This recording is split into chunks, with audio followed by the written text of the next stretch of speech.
is a storytelling game. It's called Conducted Story, and it features Andrew, Ian, Garrison, Nate, John, and Masaki. And they're going to stand in a little bit of a semicircle here, and they're going to tell you a story. There's going to be 6 chapters to this story. After each chapter, I will eliminate someone. And the way I will eliminate that someone is, when I point at them, they must continue telling the story. When I pull my hand away, they must stop. If I point at them again or at someone else, they must pick up wherever someone else leaves off, even if it's the middle of a word or sound.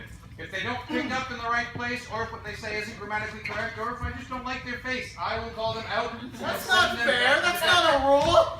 You want to be sent to the bench now? I will call them out. So to get this game started, what I need from you is the name of a fairy tale that has not been invented yet. Oh, wow. I love that. It's my favorite. The Dragonfly Princess. The Dragonfly Prince. That's a good. I like that. Sounds like I would actually want to hear that. Oh, we're gonna ruin it. Well, I want to hear it now. I'm sure by the time we're done. Okay, so and now story time with the Luna-tics. Once upon a time, there was a dragonfly who wanted to be a princess. And then, so it... I didn't send her out. I don't trust myself. That was a great chapter. No, it was a very short chapter. It was almost like a prologue, kind of setting the stage.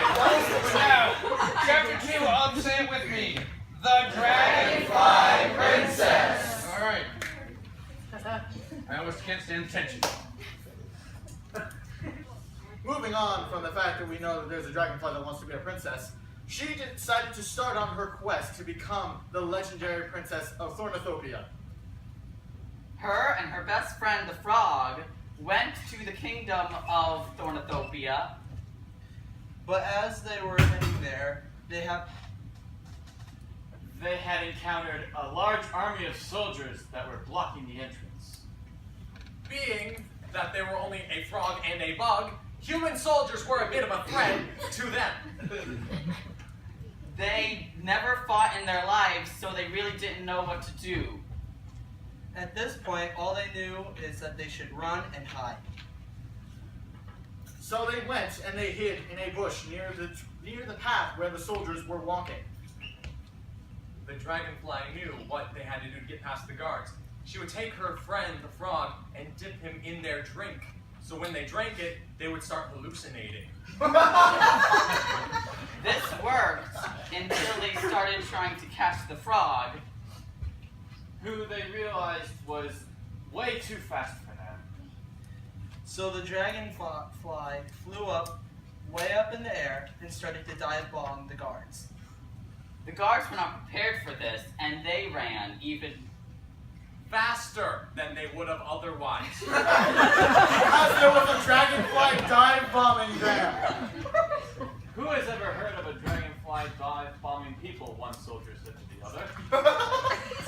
Another soldier said, "Have fun storming the castle." And as the guards left, they left with white flags raised above their heads. They're like, "We surrender! We can't take a bug!" So the dragonfly and the frog went into the kingdom of Thornithopia. And there they found the lost Throne room of He said, you said, I'm sorry. Almost. Almost it. It's not to the point where we're nitpicking. Okay. Yeah. All right. Well, I wanted to get you a little ways into the chapter. Okay, now, chapter 3 of... The princess. No, it's Lexiconian. All right. Okay, the Dragonfly Princess. Good, good. So as they entered the palace, they found a secret entrance That could only be accessed by dragonflies and frogs. Good thing that that's exactly what they were. That's when they could open the door. So they opened it, and within the chamber Was a room. a room that no one had seen in over millions of years. Because you need a dragonfly and a frog to open it, no one just has those items on hand. And if they are together, the frog usually eats the dragonfly? So it was a very dusty room.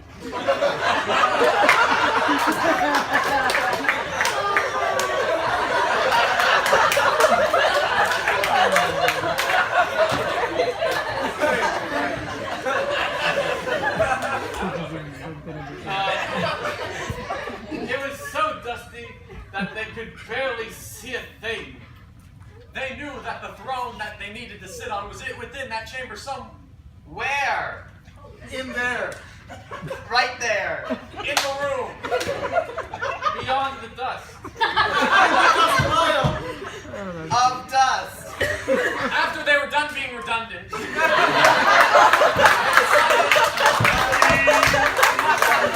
used the dragonfly's wings to flap the dust away. And that is exactly what they did. Under all the dust, they Discovered a map. Within that map was the way. To a lost treasure. the spider chalice. Whoever drinks from the spider chalice gets to be the princess. No matter, even if you're a guy. So they Decided To Become some traveling bugs and dogs. they began their journey immediately.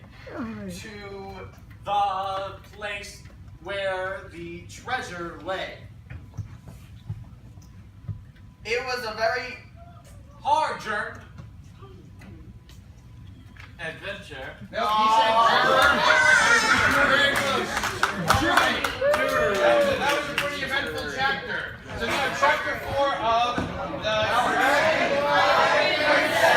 There we go. I think we're back on That track. was scary though. Yeah, now it's scary. Yeah. There we go. there were some obstacles along. The way. Such as The giant Spider monkey who flew over them. and dive bombed Them. with his webs of webbiness And web. So as he was dive bombing him, the dragonfly's like, wait, I know how to stop him. we can just move out of the way. and use His own attacks. Again, Against him. So close and yet so far. And now we are down to the final chapter of The Dragonfly Princess. Who will emerge victorious?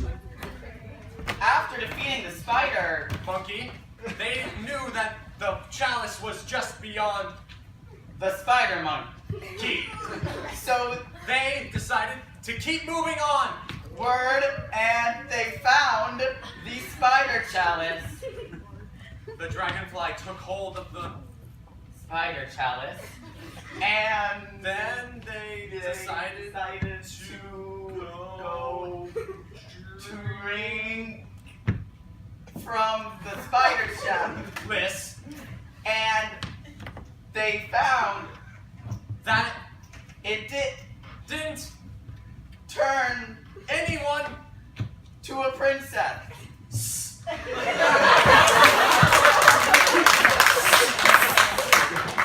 disheartened. The dragonfly decided to give up her Dreams of being a princess. Through Ooh. Hard times. She went on. to find a prince. Who she found out was actually her partner, the frog. And upon this finding, She married the frog, who was a prince. all